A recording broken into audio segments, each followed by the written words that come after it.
Eu costumo falar que nas veias de um produtor rural, principalmente produtor de leite, não corre sangue, corre leite, isso é fato. A gente é apaixonado na atividade, né? E eu vou explicar isso aqui, o que é amor, o que é paixão, o que é um queijo artesanal, né? Como que se fabrica um queijo artesanal, a diferença do queijo artesanal. E falando lá da minha família, o meu tataravô, em 1910, aqui em Valença, no túnel do Capoeirão, perto da Serra da Beleza, ele já produzia queijo aqui. Lá depois de Conservatório, né? Depois de Pedro Carlos. Pedro Carlos. Isso começou com o meu tataravô, lá em 1910. Então, vovô Leopoldo Ribeiro do Vale, né? Ele já produzia queijos lá. E não era queijo comum. Era queijos que ele exportava, né? Os queijos desciam. Legal. A história é maravilhosa. É linda, né, a história é maravilhosa. Assim como várias outras histórias que Valença tem. Não é à toa que Dom Pedro II era apaixonado pela nossa região, né? Esse nome Princesa da Serra foi dada por ele, né? Uhum. Ele era apaixonado. Essa região do Vale do Café era o coração do Brasil. O alimento do Brasil inteiro saía daqui, pô. Isso aqui era maravilhoso, né? Osório Duque Estrada, quando compôs lá o hino nacional, as matas verdejantes, ele nasceu aqui em Patidoféres, pô. Vocês estão entendendo a riqueza que a gente sempre teve na mão, né? Valência é maravilhosa.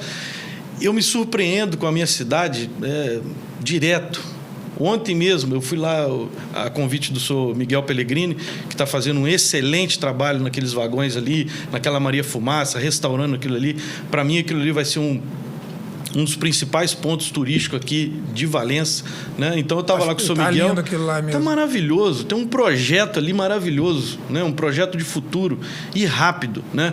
Porque eu costumo falar que o turismo traz vida para a cidade, traz retorno para a cidade, é instantâneo, é muito rápido, né? Eu vou entrar nesse detalhe do turismo depois, mas falando que eu me surpreendo, história, né? Que eu me surpreendo com a minha cidade, né? Com a nossa cidade, né? Que eu tenho orgulho. Estou lá no vagão, lá olhei timbrado no vagão. Aqueles vagões foram construídos aqui em Valença. Aqui tinha uma fábrica de vagão aqui, né? Aquilo é maravilhoso. Então, o vagão foi e voltou para casa. Tá em casa de novo. Nasceu e retornou para cá, né? O bom filho a casa retorna, tá lá. E 1871, né?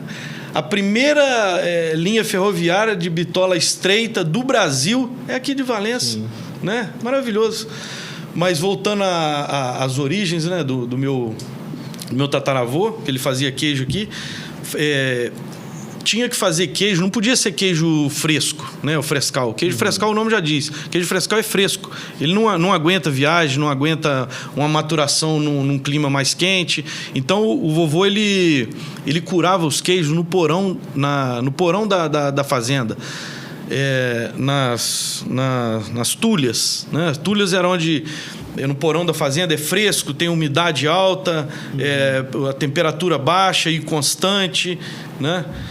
Conforme a caverna nossa lá. Então ali ele curava os queijos dele. Esses queijos tinham que ser curados para poder aguentar essas viagens longas, né? Que a princípio era no lombo de burro, depois foi no trem, na Maria Fumaça, na linha mineira de viação, né? Que ia para a capital. Né? Que ia para a capital. Então eles coavam a produção dele todinha ali. E o vô também trabalhou muito vendendo lenha para essa Maria Fumaça ali. A Maria Fumaça passava, e ele tinha uma tropa grande de burro, e ele juntava aquela lenha na beirada do trilho ali, e quando o trem passava, ele fazia venda não era carvão, era lenha mesmo, né? Essa veia comercial vem lá do seu tataravô, então? Vem lá. Esse aí que é o amor que eu estou falando do queijo, né? É fácil entender esse amor. O arroz e feijão que a minha mãe faz, que a minha avó fazia, ninguém vai fazer igual. Eu tenho certeza que a sua também. Você pode pegar a receita dela lá, né? Ao tempo, tudo certinho, a receita exata. Faz na sua casa para ver se vai sair igual. Não tem, porque tem aquela pitadinha da avó, da mãe, do amor, né? É o queijo, é o queijo artesanal, né? É exatamente isso. Mas então a produção do vovô Leopoldo ficou idoso, já ficou cansado, e ele passou a produção pro meu bisavô, o vovô Catão, né? E o vovô Catão, ele já voltou a produção em Pedro Carlos, já em Pedro Carlos. Começou lá no túnel do Capoeirão e depois passou para a mão do vovô Catão em Pedro Carlos. E na família do vovô Catão, a minha avó participava da produção. Então eu cresci escutando a minha avó falar de como era a produção, como era dividida as atividades ali. Que, se eu não me engano, não sei se eram 12 filhos, mas eram muitos filhos. Cada filho era responsável por alguma atividade na produção. Um é responsável pela cura, a minha avó era responsável pela manteiga e requeijão. Né? E ela fazia manteiga lá. Quando eu era criança, ela fazia, me ensinava. O doce de leite que eu faço hoje é a receita da avó. Né? São 5 horas mexendo o doce de leite no tacho de cobre. O doce é maravilhoso. Eu já provei, é muito bom mesmo. O doce bem gostoso. Só tem 2 ingredientes, é açúcar e leite. Mexer 5 horas ali com amor, com carinho. Isso é um doce maravilhoso. Fica muito cremoso, né? Muito gostoso.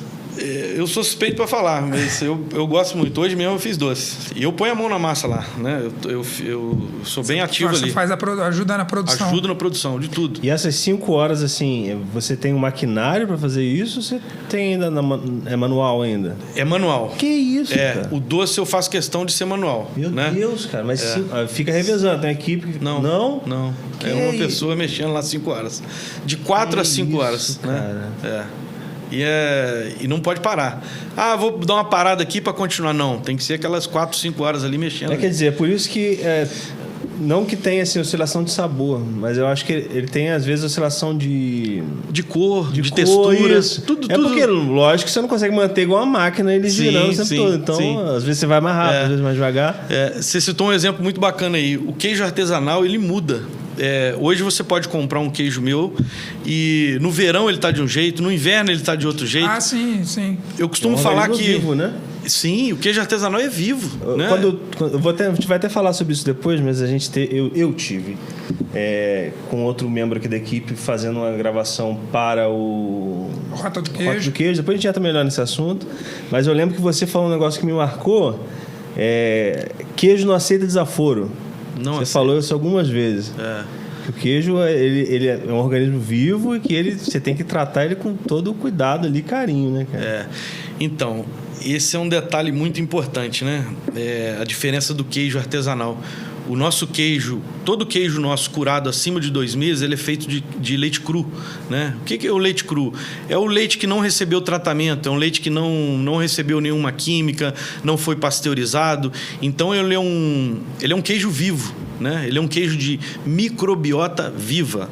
Né? Então, essa é uma pergunta que eu ia te fazer. Qual é a diferença do queijo artesanal para o industrial? Então, tem a ver com isso. Isso, exatamente. Exatamente isso. Então, o queijo... Nós estamos falando de queijo artesanal, de queijo vivo. Né? O que é um queijo artesanal? As bactérias láticas do queijo estão vivas dentro do queijo e eles vão consumindo a lactose do queijo, tá? E transformando em ácido lático. Então entra lá um queijo fresquinho, molinho, branquinho e ele vai se transformando. Essa metamorfose continua 1 ano, 2 anos. O queijo não tem validade, né? E ele vai transformando o sabor. Ele vai mostrando o terroir da fazenda. Eu costumo falar que... Para mim, para o Rodrigo, o melhor queijo do mundo é produzido aqui no Brasil. E é fácil entender por quê. Tá? Uma vez eu vi um suíço, eu fui numa palestra de um suíço e ele falou muito sobre isso. Tudo que entra na boca da vaca se transforma em leite, que se transforma em queijo. Se tudo que entra na boca da vaca se transforma em leite e em queijo, qual o melhor país do mundo onde se tudo que planta dá? Qual o país do mundo que é verde? O que a vaca come não é verde? A gente é rico pra caramba, bicho. Os outros países aí tem neve, vulcão, furacão, terremoto, tá quente pra caramba. Meu primo mora lá no Canadá, falou que passou frio de -40, bicho. Tem capim verde lá, entra capim bom na boca da vaca lá. É aqui no Brasil, bicho. Você tá entendendo? É fácil de entender. E não precisa ir longe, não. Valença já tem mais de 30 medalhas em concursos, 90% delas em concursos mundiais. Não é do Vale, não, é Valença. Tem um terroir diferente aqui em Valença.